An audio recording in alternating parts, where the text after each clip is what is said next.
Wake up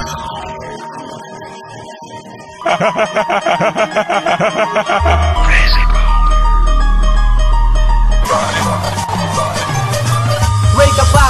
Nabilang na sa mga magatang matatapang na may sandatang kaya mapagapang na mga nagbabalak na humarang sa aming daan. Kapag sinimulan ko nang humakbang, lagot lahat ang mga kupal na gustong makipagbatuhan sa amin. Dahil talagang hindi ka papalarin kahit kumain ka man ang mga letra ko na inihain. Lalapain ko lang lahat ng aking kritiko, lagot lahat kayo kapag ako na ang nakasagupan nyo. Eksperto na ang dila ko sa digmaan ganito, sa madaling salita tuta ka pa lang ako na ang mabangis na lobo. Dihado lahat ng sa akin ay makipagsagutan, kabubuhan mong taglay ay di na malulunas. Mga magkakapalang mukha, ba't di kayo magsialisa? Nagsiputa ka na naman ang mga inutil sa larangan, mapangwasak ng pangalan bawat tugma kong bibitawan. Di na mabilang ang mga kalaban na pinahiya ko sa palupitan. Makabagong kolaborasyon na di nyo kayang masugat, pinakawalan ng mga persa na tagus kung bumanatawa ko na ang papel. Lapis naman aking panulat, nakuulat ang tamang tema kaya wag na kayong magulat. Singaklasan mga tapatasan kapag ako na ang sumagulat.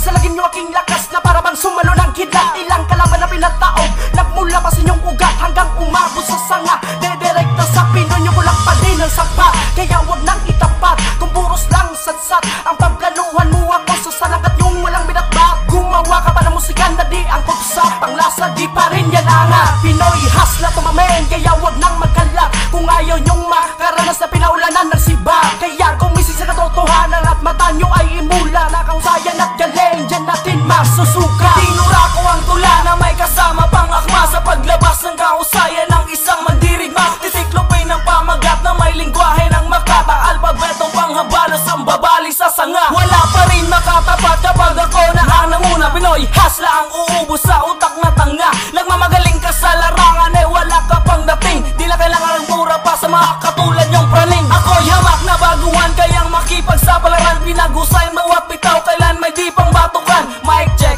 jobs bala na mula sa angkan ng Pinoy hasla. Marami rin nagtaka sa paglabas ko sa kultura. Teka muna, tanong ko lang sa'yo, kakasaka na ba o kakayanin mo ba? Kahit anak ka pa ni Judas, ka pa rin makakatakas. Saluhin mo aking lakas na nag-iiwan ng bakas. Ang bagsakan na mahuhusay na di mo kayang banggain. Kumapit ka na ng mabuti upang di ka tangayin. Na para bang bagyo ang letra kapag ito'y tumama at sa lupa palang ramdam mo na ang pagyanig. Sa mga lisensyadong bibig at di padadaig, sa pagbitaw at paglathala ng maling pananaw.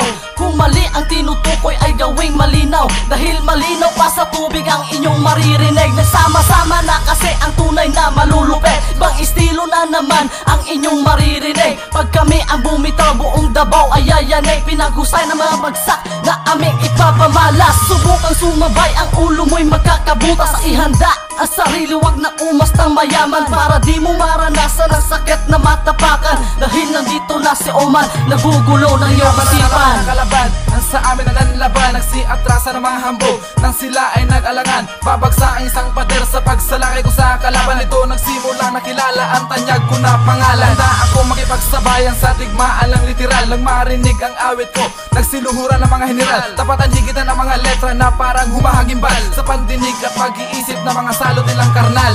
Iktahaman isang mayabang ang aking pagsusulat. Hindi ka pa professional para sa amin umangat, kaya kitang ipataog gamit akma kong mabigat. Hanggang gitnang dulong daliri ka lamang sa aming pangkat. Bumabaon ang bawat tema sa pagbuga ng pagbigas. Di kayang mailin lang kahit embahada ng Pinas. Ibabaon namin ang mga gumagamit ng dahas. Idiomatic o bawat agam sa simula hanggang wakas.